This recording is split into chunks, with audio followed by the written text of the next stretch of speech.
एक किरदार है अरविंद केजरीवाल और उत्तर प्रदेश के मुख्यमंत्री योगी आदित्यनाथ। चंद दिन पहले केजरीवाल ने योगी आदित्यनाथ को लेकर एक दावा किया था, कहा था कि बीजेपी की सरकार आएगी, 2 महीने के बाद योगी आदित्यनाथ नहीं रहेंगे।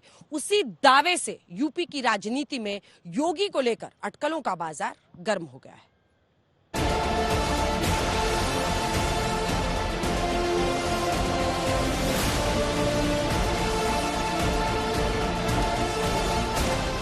केजरीवाल बेल पर जेल से बाहर हैं और जिस दिन से बाहर हैं उसी दिन से बीजेपी पर हमलावर हैं। तो दूसरी तरफ स्वाति मालीवाल केस को मुद्दा बनाकर केजरीवाल के खिलाफ बीजेपी माहौल बनाने में जुटी है। लखनऊ में घटना हुई थी 1995 में, जिसे आप सब स्टेट गेस्ट हाउस कांड कहते हैं।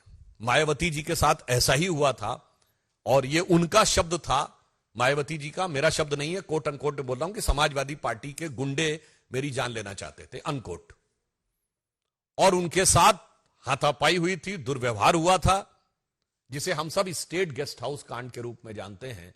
मगर ये तो नई राजनीति वालों ने एक नया ही अध्याय लिख दिया कि सीएम हाउस के अंदर, अरे भाई वहां तो मुलायम सिंह जी की पार्टी के लोग कर रहे थे, यहां तो इन्हीं की पार्टी के लोगों ने अपनी महिला सांसद के साथ कर दिया। तो मैं कहना चाहता हूं, अगर वो स्टेट गेस्ट हाउस कांड था तो ये सीएम हाउस कांड है।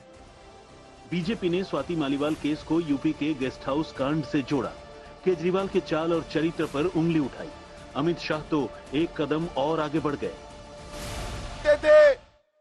हम राजनीति में नहीं आएंगे, राजनीति गंदी है। और 26 नवंबर 2012 को उन्होंने आप पार्टी बना दी, अन्ना को बेचारे को रालेगांव सिद्धि भेज दिया। ये झूठ बोले। वो कहते थे मैं कभी मुख्यमंत्री नहीं बनूंगा, 3 बार मुख्यमंत्री बने, उसमें भी यू टर्न लिया।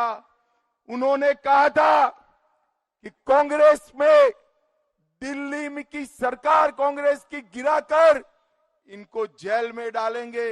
आज सत्ता के लिए वो ही कांग्रेस की गोदी में बैठकर दिल्ली में चुनाव लड़ रहे हैं। सरल शब्दों में समझें तो जुबानी जंग का मानो कंपटीशन चल रहा है। तभी तो केजरीवाल की भविष्यवाणी से 80 सीटों वाले उत्तर प्रदेश में सियासी पारा हाई हो गया। अगर ये चुनाव जीत गए, इन्होंने बीजेपी का एक नेता नहीं छोड़ा।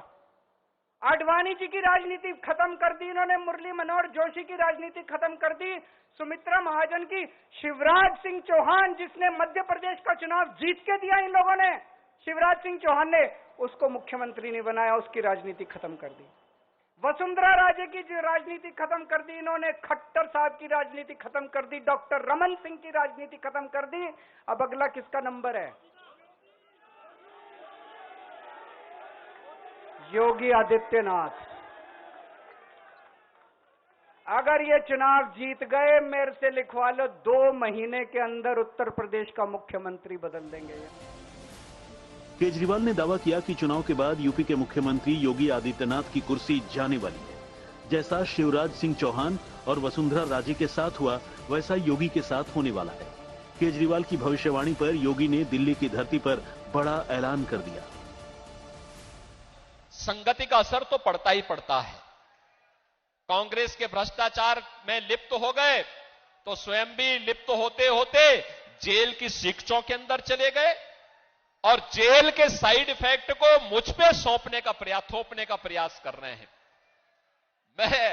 मुझ पे मत थोपिए, लेकिन एक बात मैं जरूर बोलता हूं कि दिल्ली की जनता बड़ी सुकून से थी।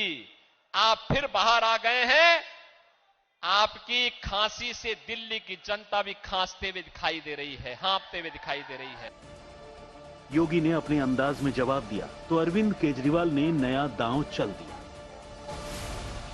आपकी दुश्मनी मेरे से है, आप मुझे गाली दे लीजिए, लेकिन देश की जनता को अगर गाली देंगे तो ये कोई बर्दाश्त नहीं करने वाला।